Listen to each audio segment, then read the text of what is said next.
Hi, it's Lynn Shuck. We're looking at Side Warrior today.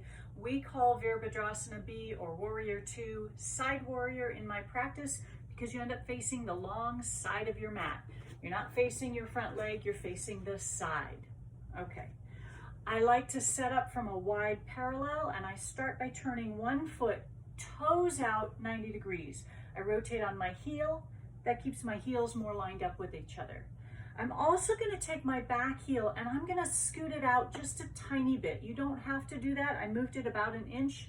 What you don't want is for your toes to be turned out. So toes are either still pointing to the side of your mat or just slightly in because you moved your heel. We're going to bend the front knee roughly over the ankle. The first thing I always ask people to do when we're starting to learn Side Warrior is press down into that front heel. You're pushing your knee straight down to your heel bone. So I'm not bending more, I'm not shifting my weight, I'm just pushing straight down into the heel. Your toes might lift up at this point. See if you can keep your heel pushing down and then place your toes back down on the ground. You're going to feel a lot of leg muscles engage as you do this. You're also going to lessen the pressure in your knee, your ankle, and hip joints. So down through the heel, try and get the toes and the ball of the foot on the floor. If all you can find is the heel, find the heel. Back leg, same thing. I'm going to push down through that heel to really extend through that leg, but I still want to get my toes on the ground. So that wakes up muscles in your feet, your lower leg, your upper leg, your glutes, maybe all the way up into your lower abdomen. We're not addressing the upper body in this early introduction to the pose. We'll come up and we'll switch sides. So my toes turned out 90 degrees, that kept my heels in line.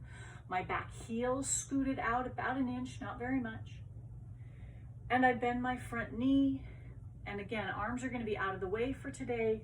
I'm going to push down with that front heel, try and add the ball of the foot and all 5 toes on that front leg. Push down into that back heel and try and get the ball of the foot and all 5 toes on the back leg. Lot of muscles engaged now. This is the point of the pose, is to wake up these muscles and get the lower body going to support you. We're going to come up. Go ahead and step out of it for a moment. Make sure you're okay. Sometimes even if it feels okay in the pose, it's not till you come out of it that you recognize benefits or negative effects of a pose. Right now, I just feel really tall. My hips just got a lot of space. I'm taking up more room, and I like that feeling. So we're going to take each side one more time with one added instruction. So toes turn out, heel turns out. I bend the front knee. I'm going to push into my heels. I'm going to try and add the toes and the balls of the feet. Here's the last instruction for an early introduction to this pose. Try squeezing your feet toward each other. They don't go anywhere in space, but more of you wakes up. We want everything from the waist down engaged here. Breathing here, check that your heels are still pushing, check that the balls of your feet and your toes are on the floor, squeezing in. And we'll straighten the knee, we'll rotate on our feet to go to the other side, toes turn out, heel turns out, bend the front knee. We find both heels, push those heels into the ground. We press the balls of the feet and all 10 toes into the ground. A lot woke up already. And then we add that idea of squeezing those feet toward each other, which wakes up glutes, inner legs, all kinds of other things that you thought were working. Now they're working harder.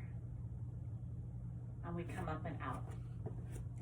Those are good introductory instructions as far as I'm concerned for this pose.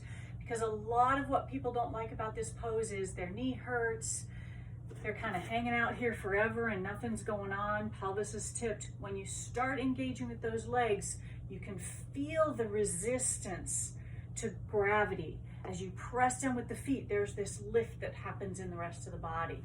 We want those leg muscles working. We want those joints supported. We want to create that lift. There you go. Play with those introductory instructions. All of them had to do with the feet. All of them woke up more of your body.